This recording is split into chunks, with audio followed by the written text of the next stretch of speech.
Aksi pembunuhan seorang remaja berinisial MR yang dilakukan oleh ibu kandungnya sendiri jelas membuat kita bertanya-tanya. Bagaimana mungkin seorang ibu bisa tega menghabisi darah dagingnya sendiri yang seharusnya ia cintai dan didik sepenuh hati? Namun, aksi serupa nyatanya cukup banyak menghiasi pemberitaan media beberapa bulan terakhir.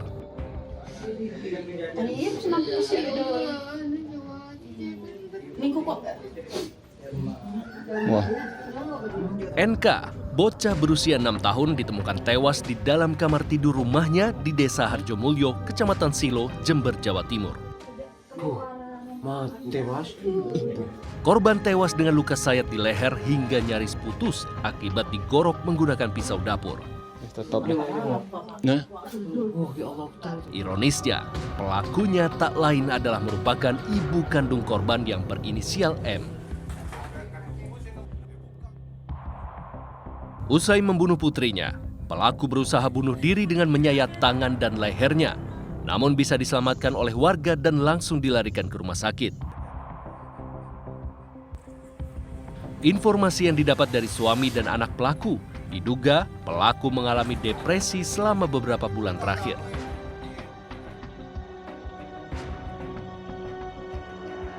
Berikutnya ialah kasus yang terjadi di Gresik, Jawa Timur ini. Seorang bocah perempuan yang masih berusia 9 tahun dihabisi oleh ayahnya sendiri secara sadis. Korban dihujani tusukan pisau sebanyak 24 kali ketika tengah tertidur lelap. Aksi gilanya itu didasari oleh pemahaman menyimpang dari pelaku agar putri sematawayangnya itu bisa masuk surga tanpa harus menjalani hari-hari yang sulit tanpa kehadiran ibunya yang telah pergi meninggalkan rumah untuk menjadi seorang pemandu lagu. Iya, karena berkam. Selain karena anak itu belum ada misalnya istri pergi hari Rabu kemarin. Nggak pamit. Pamitnya ambil KTP tapi nggak balik. Sebelum Mas. 4 Mei 2023, kasus serupa juga terjadi di Pati, Jawa Tengah. Terinspirasi dari film horor, seorang ayah berinisial MS tega menghabisi nyawa anaknya yang masih berusia beberapa bulan. Pelaku juga terpicu oleh tangisan anaknya, sehingga ia tanpa berpikir panjang langsung membekap korban dengan menggunakan bantal hingga kehabisan nafas dan meninggal dunia.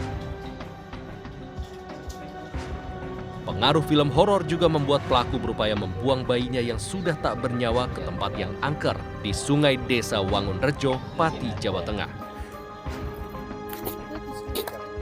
Aksinya pun ternyata sudah direncanakan sebelumnya. Dalam pemeriksaan lanjutan, polisi menemukan pelaku sudah survei secara digital maupun secara langsung di lokasi yang dinilai angker dan sepi. Hubungan kekeluargaan tak semestinya berujung kepada peristiwa tragis akan hilangnya sebuah nyawa. Aksi pembunuhan yang dilakukan oleh para pelaku yang merupakan orang tua kandung dari korban sungguh menyayat hati. Bagaimana mungkin sosok yang seharusnya menjadi panutan, pelindung, dan pendidik itu justru tega menghabisi korban yang notabene adalah darah dagingnya sendiri. Namun ironisnya, aksi seperti ini kerap kali terjadi. Dari kacamata psikologi forensik, aksi seperti ini dikenal dengan teori relasi kuasa.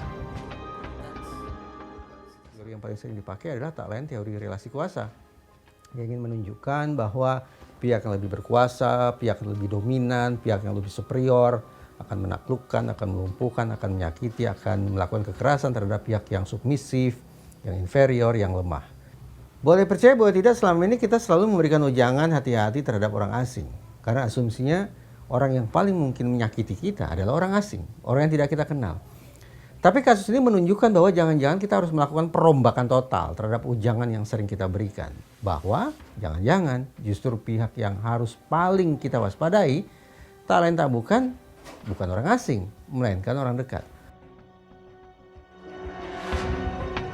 Kasus-kasus seperti ini menunjukkan kalau kejahatan bisa datang dari siapa saja, di mana saja, dan kapan saja. Sudah sewajarnya kita harus selalu waspada baik terhadap orang lain ataupun terhadap orang-orang di sekitar kita. Pintar meredam emosi dan selalu berbuat baik kepada orang lain bisa menjadi kunci agar kita selalu terhindar dari aksi kejahatan.